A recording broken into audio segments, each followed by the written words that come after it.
Good afternoon from England. Welcome back to Streamline Entertainment.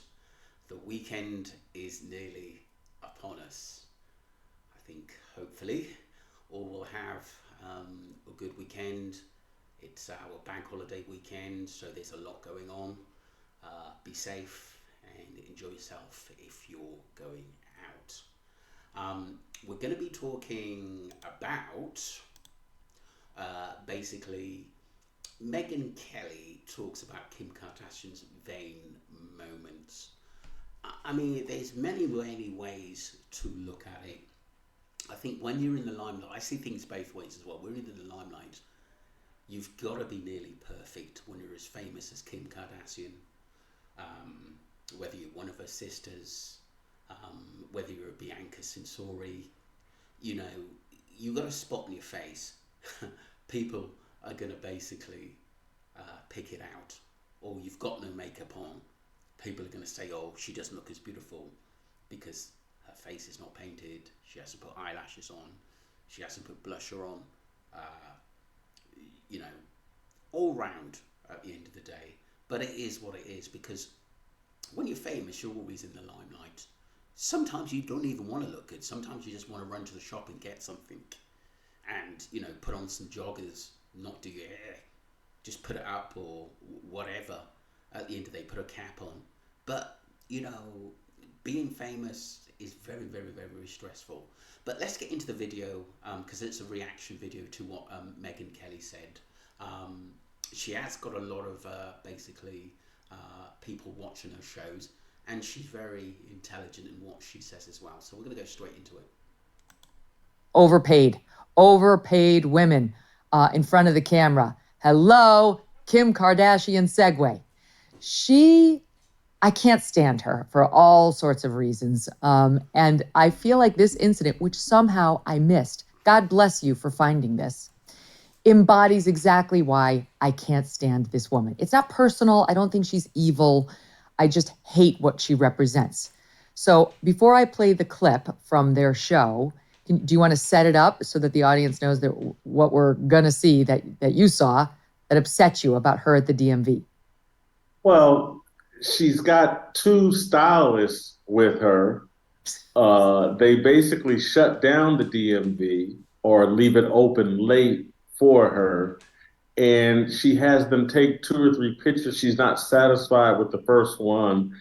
And I'm just like, this is a mental illness to be this obsessed with your driver's license photo and your appearance at all times. And then when you think about it, it's like, how often does Kim Kardashian drive? I mean, Yeah. she's a billionaire. She gets driven around and everywhere.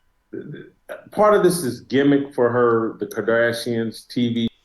It is. I think personally with her, like I said in my videos, I don't think she's a bad person.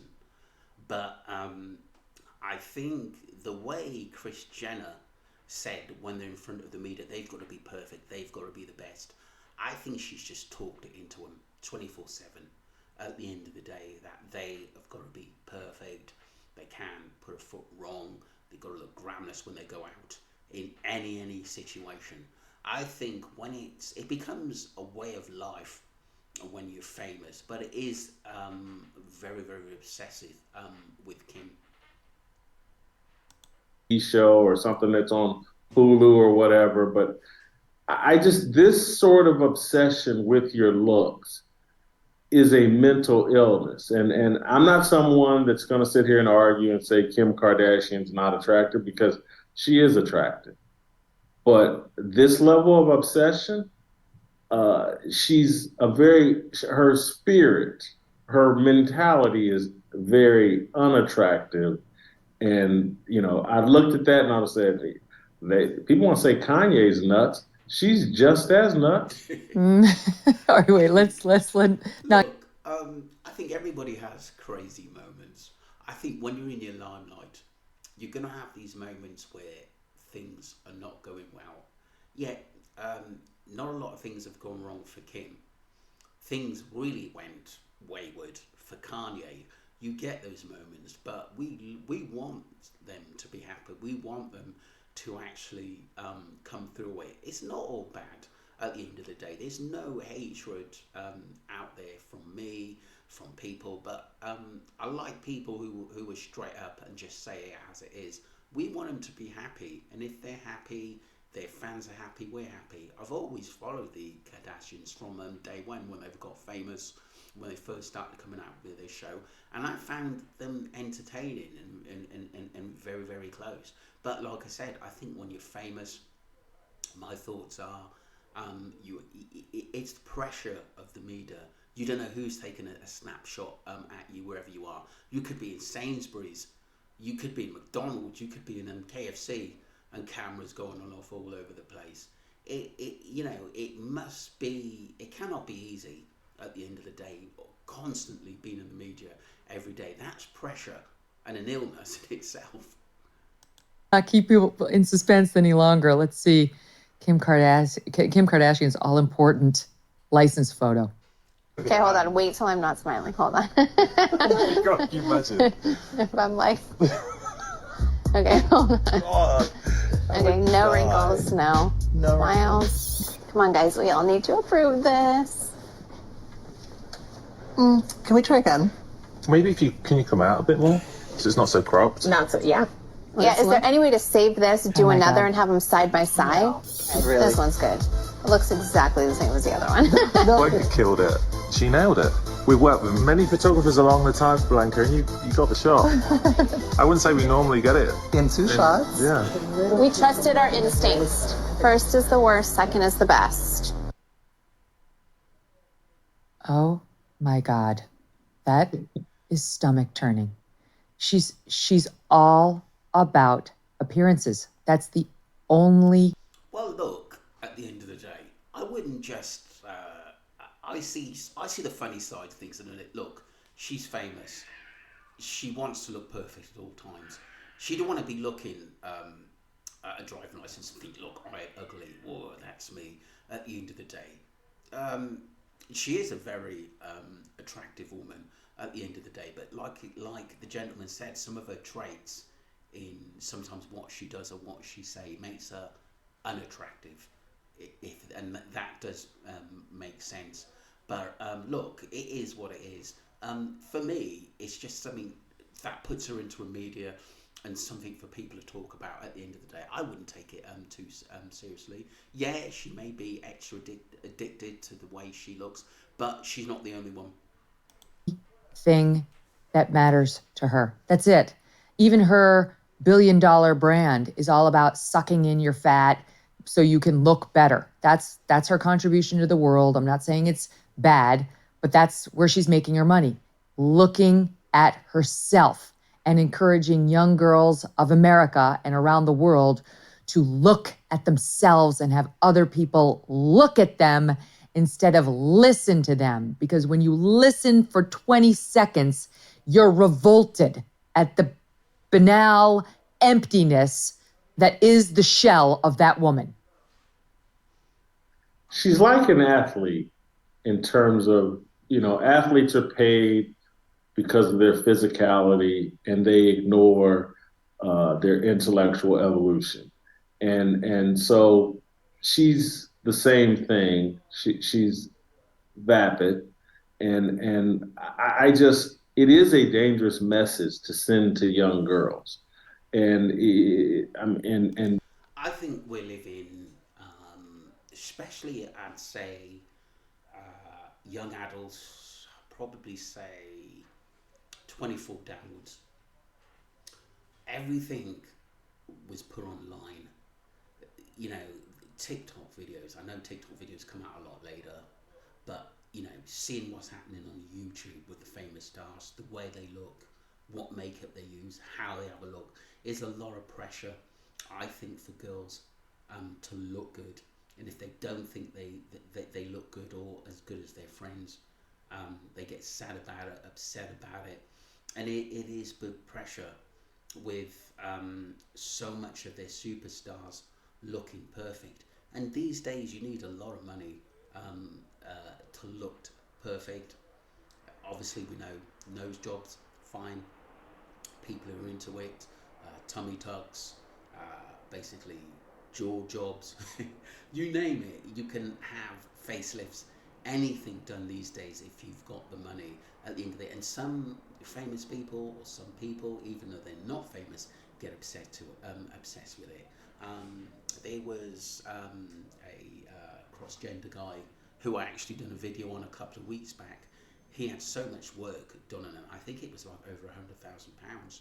But you know, if you think it's going to get you where you want to get and you're happy with it, then it's entirely up to you. That's what I would say. But it does, beauty and what you see on the internet every day, it does put a lot of pressure on young women, and I don't always think it's a good thing, to be honest. The fact that we've placed her on this pedestal and she's, you know, worth billions of dollars and has access to U.S. presidents and is considered one of the most successful and powerful people in America. That's a dangerous message to young women and young girls. But it's where we're at, and I just I told a story on my show yesterday about I was at a pool party in Vegas years ago, and my cabana was next door to Kim Kardashian's cabana. And so I can authentically say, having stood next to her, very brief conversation, she's a beautiful woman, or she certainly was then. But if it takes that level of obsession for her to be a beautiful woman, I want no parts of that. Just run. Mm-hmm. I'd rather have, you know, a much less attractive woman who actually has a head on her shoulders than Kim Kardashian. I agree, but like I said, I think with the Kardashians being so famous, their media world, for not all of the family, some of the girls, have become their life. It's become an obsession.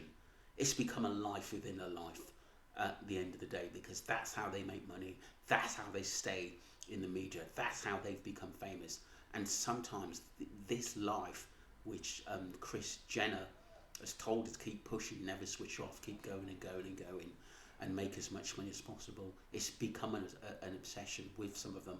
I definitely agree with what this gent's saying. Yeah, it's not totally dissimilar from the conversation we had about Michael Orr. Where was the parent?